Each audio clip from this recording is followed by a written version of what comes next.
everyone, welcome back to Sunny Live Chat. Thank you so much guys for tuning in. I'm here to update you of what's going to happen on House of Zwide from the 23rd to the 27th of May 2022 on Monday. Dorothy dashes Molefe's hopes of breaking his dry spell.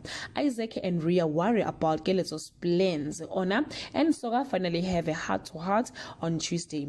Funani is undecisive about the Joseph Fashion Week until he learns Alex Kadzi will be showing ahead of him. Keleto proves to be ready for the talent show on Wednesday.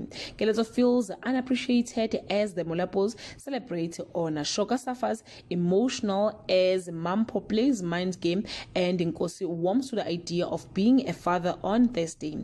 The Molapos rally around Keleto in preparation for her big day. Molefe is worried that something funny is going on with Dorothy, unaware he is being tested on Friday. On the day of the show, Keleto's equipment dies, but her determination pays off as she wins the talent show. Funani and Ona individually struggle to have a creative breakthrough. Guys, this is all I have for today. You can leave your comment below and share your opinion. Bye.